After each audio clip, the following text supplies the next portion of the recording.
vida es una emocionante aventura. De todo podemos escapar excepto de elegir. Nunca una noche le ha podido ganar al día. Pero la vida sin Dios no es vida.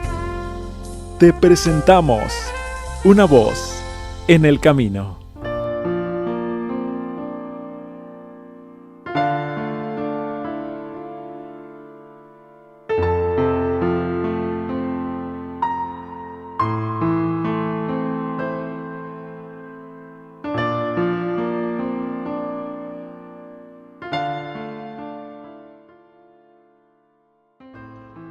Hola, ¿qué tal? Muy buenas tardes. Nos da mucho gusto que estén con nosotros una vez más. Esta tarde nos da gusto que puedan abrir la puerta de su casa, de su carro, de la oficina, donde quiera que estén escuchándonos en Una Voz en el Camino. Si te gustan y están siendo de bendición estas prédicas o estos pequeños mensajes para tu vida, te pedimos que los compartas con alguien. Recuerda que todavía hay gente que necesita saber que hay un Salvador y que este Salvador vino a hacernos mejores personas para Él, para conocerlo más, para acercarnos a vivir con Él en esta tierra, pero también por toda una eternidad. Hoy estaremos leyendo en el libro de 2 de Samuel, capítulo 13. Leeremos del versículo 20 al versículo 29. Y díjole su hermano Absalom: ¿Ha estado contigo tu hermano Amnón? Pues calla ahora, hermana mía. Tu hermano es, no pongas tu corazón en este negocio. Y quedóse Tamar desconsolada en casa de Absalom su hermano. Y luego que el rey David oyó todo esto, fue muy enojado. Mas Absalom no habló con Amnón, ni malo ni bueno. Bien que Absalom aborrecía a Amnón, porque había forzado a Tamar su hermana. Aconteció pasados 2 años que Absalom tenía esquiladores en Baal-Hazor, que está junto a Efraín. Y convidó a Absalom a todos los hijos del rey. Y vino Absalom al rey y díjole: He aquí, tu siervo tiene ahora esquiladores. Yo ruego que venga el rey y sus siervos con tu siervo. Y respondió el rey a Absalom: No, hijo mío, no vamos todos, porque no te hagamos costa. Aunque porfió con él, no quiso ir, mas bendíjolo. Entonces dijo Absalom: Si no, ruégote que venga con nosotros Amnón, mi hermano. Y el rey le respondió: ¿Para qué ha de ir contigo? Y como Absalom lo importunase, dejó ir con él a Amnón y a todos los hijos del rey. Y había Absalom dado orden a sus criados, diciendo: Ahora bien, mirad, cuando el corazón de Amnón esté alegre del vino, y en él diciéndonos yo: herida a Amnón, entonces matadle y no temáis, que yo os lo he mandado. Esforzaos pues y sed valientes. Y los criados de Absalom hicieron con Amnón como Absalom lo había mandado. Levantáronse luego todos los hijos del rey, y subieron todos en sus mulos, y huyeron.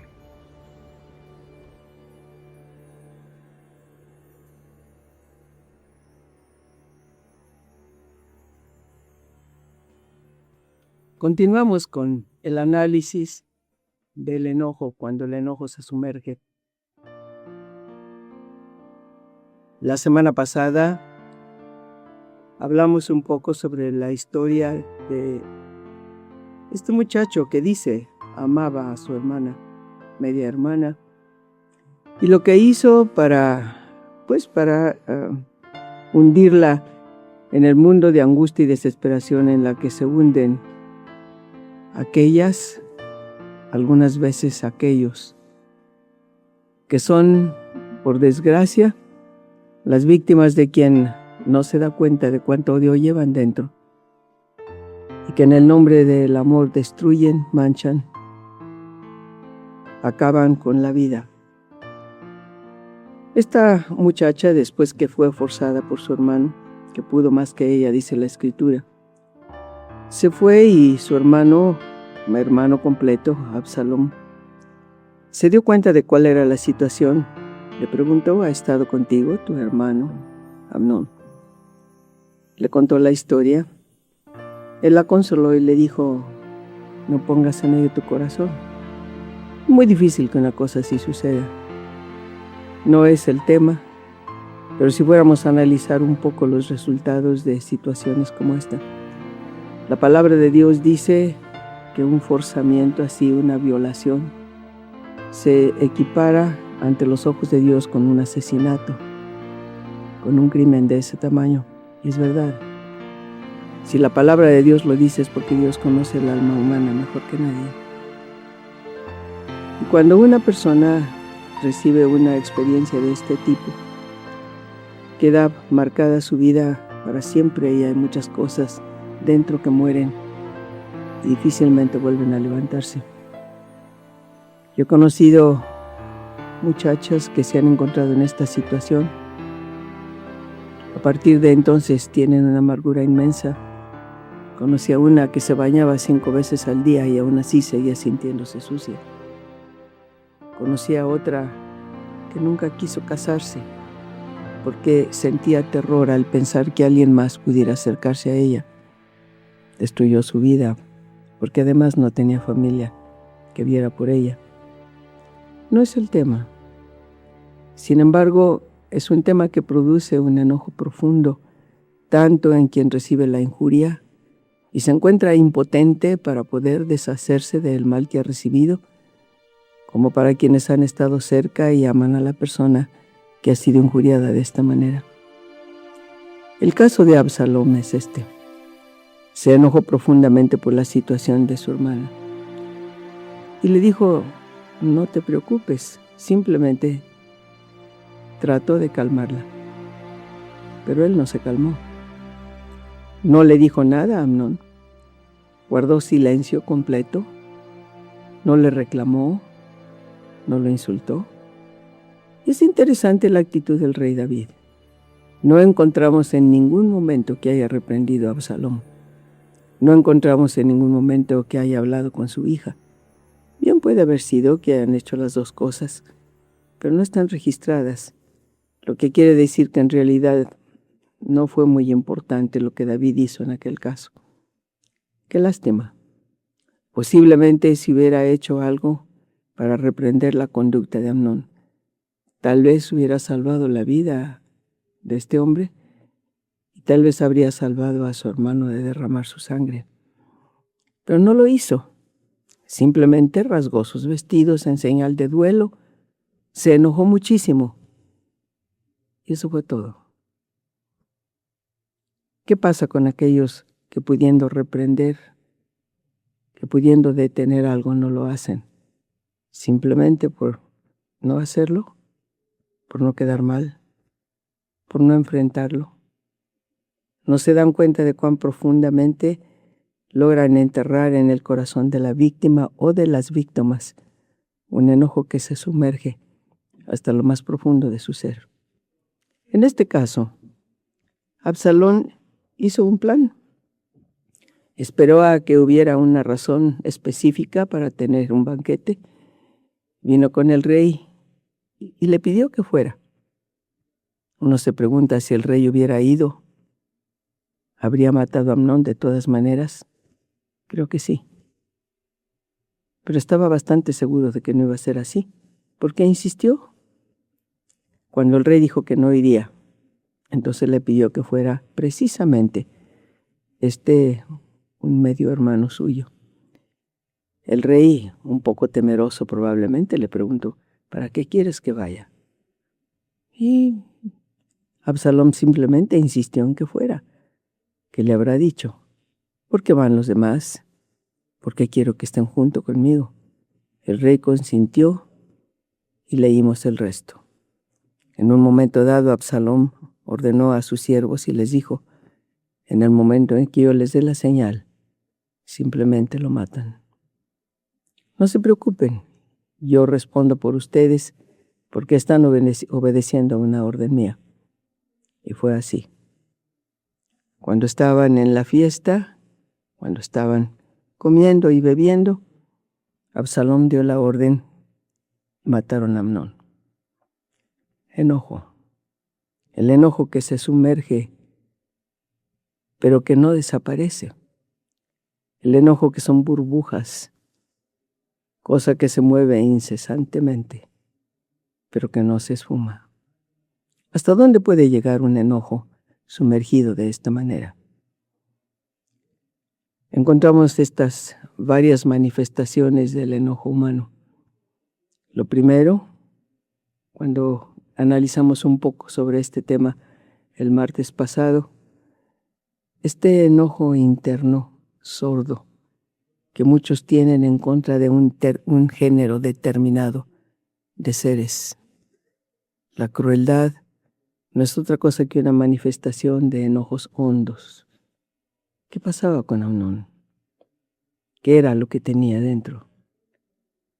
Envidia, celo por la belleza de Absalom y de su hermana, que estaban reconocidos como entre los más bellos de ese pueblo. ¿Qué tenía? Enojo porque de alguna manera no quiso tener por la buena aquello que hubiera podido conseguir. La ley entonces permitía ese tipo de cosas, ese tipo de uniones, y prefirió hacerlo de manera que destruía. ¿Qué era? ¿Enojo en contra de Absalom, a quien veía superior? No sabemos. Lo cierto es que estaba ahí, y era un sentimiento tan profundo que lo hacía enfermar, hasta que finalmente consiguió lo que quería, y la verdad de sus sentimientos se manifestó cuando lo hubo hecho, porque dice en ese triste versículo, después de haberla ensuciado, destruido, violado, la aborreció con un odio que era todavía mayor que el amor, entre comillas, que le había tenido. ¿Cuántas formas toma el odio? ¿Cuántas formas toma el enojo?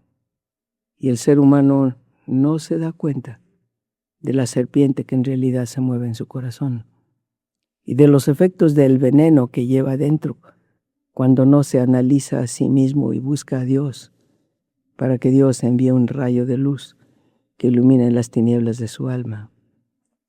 ¿Por qué no encontrar a tiempo lo que se mueve dentro de nosotros antes de que tenga resultados tan amargos como los resultados de este enojo, aborrecimiento, odio, envidia que estaban ocultos en el corazón de Amnón, destruyendo incluso lo más cercano? La historia no termina ahí. Cuando el rey supo que lo que había sucedido, primero le dijeron que todos los hijos del rey habían sido muertos. No fue así. Alguien vino a avisarle y le dijo, no, todos están bien, solo Amnón ha muerto. Absalón, por supuesto, huyó. Se fue y encontramos aquí otra vez algo muy interesante. Absalón huyó, el rey y todos sus siervos lloraron con muy grandes lamentos.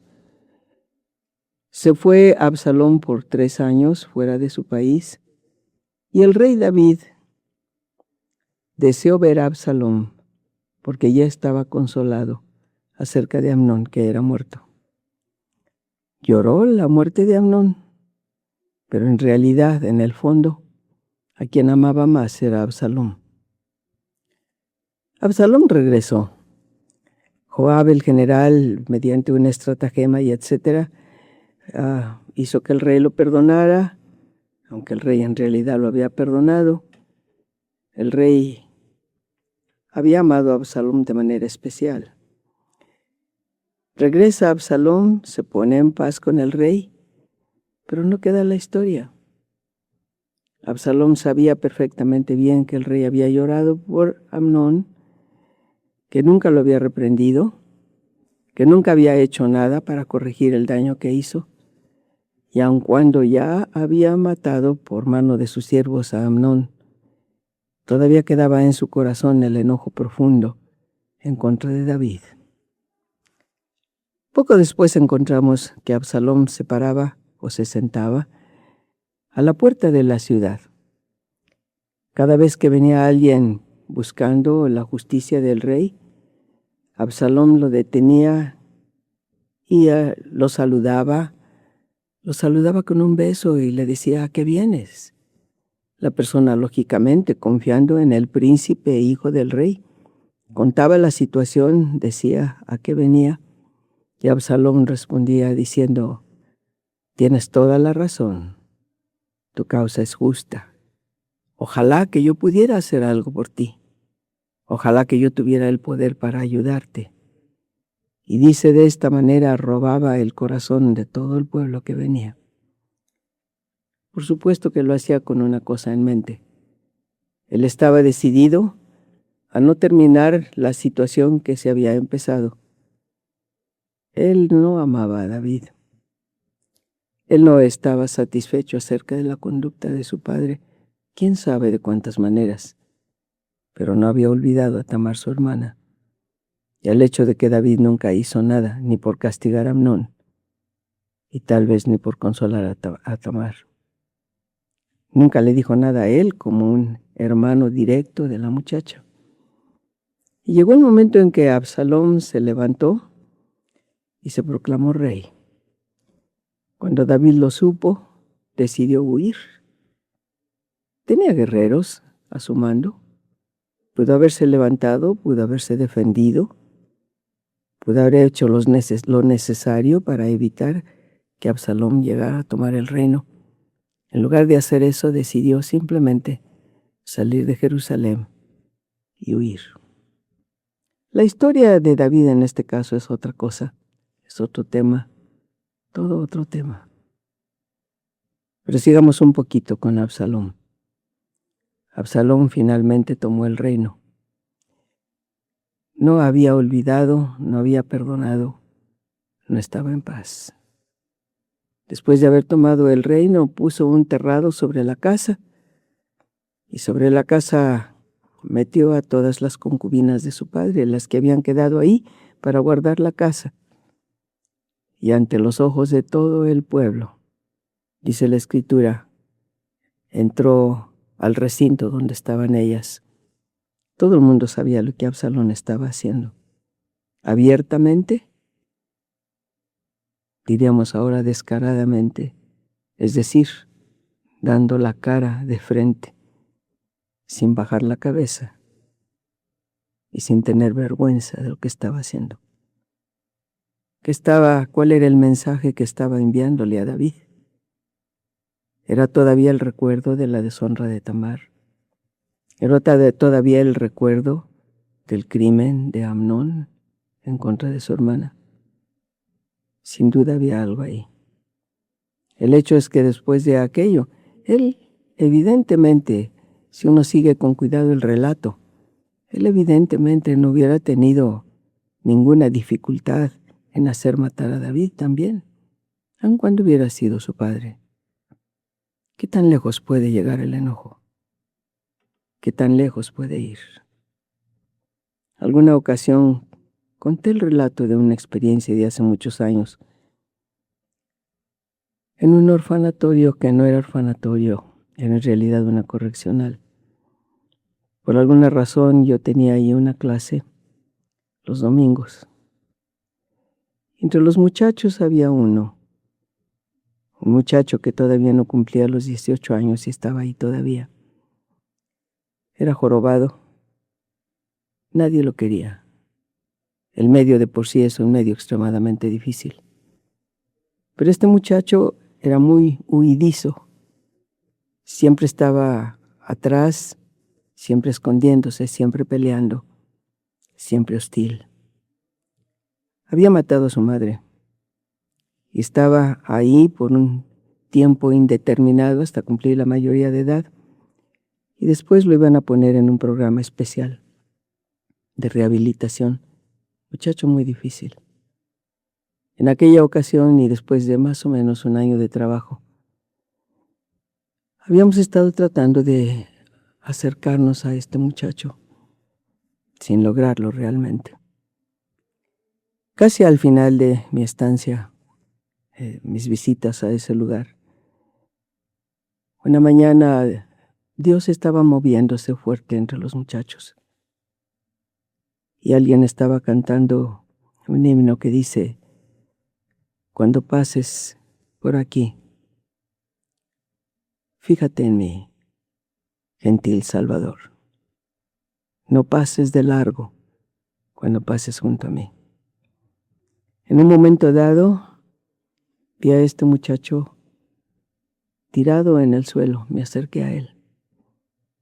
Puse mi mano o mi brazo sobre su joroba y como estaba tirado en el suelo, apoyé mi cuerpo en la otra mano. Él extendió la mano, cogió mi mano y la apretó tan fuerte que casi me la hizo doler. Y me dijo: ¿usted me quiere? Le dije: sí. ¿Usted cree que Dios me quiere? Sí. Apretó más mi mano y me dice: ¿puede darme un beso? Le dije: sí. Me acerqué y hasta donde era posible le di un beso en la frente. El muchacho aceptó a Jesús como su Salvador en aquella ocasión. Enojo profundo. Antes de salir de aquel lugar por completo, algún día le pregunté: ¿por qué lo hiciste? Y me dijo: me fui odiado desde antes de nacer. La joroba que tengo me la hizo mi padre a golpes. Cuando nací, mi madre me odió. Rodé de un lado para otro, pero tenía que regresar a casa en la noche, donde solo encontraba golpes, malos tratos y el continuo insulto. Ojalá te hubieras muerto. Ojalá no tuviera que hacerme cargo de ti. Y finalmente un día, cuando no aguanté los golpes, sin intención de matarla, en realidad creo que en el fondo de mí es lo que quería hacer, la maté. Vine a dar aquí. Y todo lo que encuentro es odio. El odio que ha estado en mi corazón también se ha derramado por todas partes. Volvió a llorar y me dijo: pero ahora entiendo, Dios me ama. Gracias, me dijo. Si usted no me hubiera dado el beso que le pedí, yo solamente hubiera pensado que era como tantos otros, alguien hipócrita, que se acercaba con palabras que no podía respaldar con acciones, con hechos. Odio, enojo, son cosas que únicamente se pueden curar con amor. Yo no estoy diciendo que el ser humano sea capaz de amar lo suficiente para borrar el odio con que se encuentra en el camino todos los días, pero sí estoy diciendo que el amor de Dios es más que suficiente para sanar cualquier odio, cualquier rencor, cualquier amargura. Después de todo, Jesucristo el Señor, rodeado por el odio de todos aquellos que estaban ahí, pudo decir con un grito triunfante: consumado es, con mi muerte pago por los pecados del ser humano, y el precio de la salvación del hombre está pagado, consumado, lo necesario para que el hombre sea salvo. ¿Tiene odio? ¿Por qué no abrirle a Cristo el corazón? Él sana cualquier cosa. Él limpia cualquier mal. Él está ahí y Dios es amor.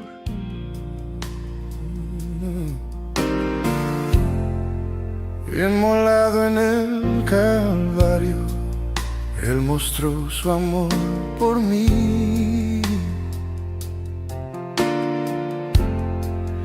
Todo peso del pecado, sucios pecados, encima de Él llevó.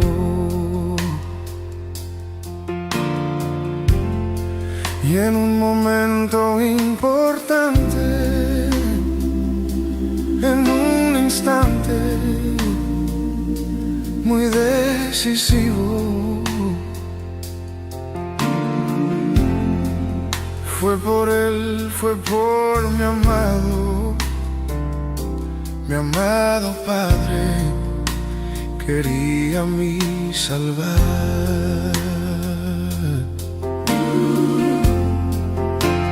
Sangre que me da la paz,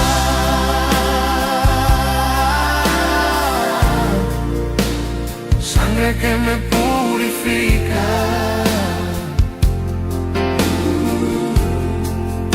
sangre que me redime, preciosa sangre, la sangre de Jesús.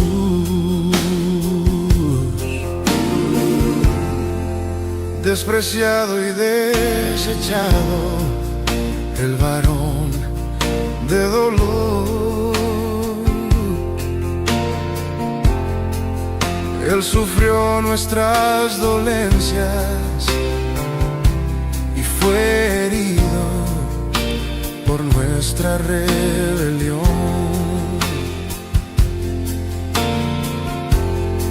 Más angustiado y afligido hasta la muerte, no abrió su boca. De su trono hasta el pesebre, del pesebre al Calvario y del Calvario a mí. Sí, de su trono hasta el pesebre, del pesebre al Calvario y del Calvario a mí.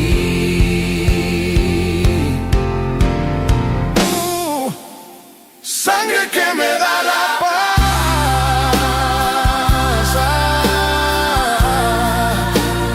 sangre que me purifica,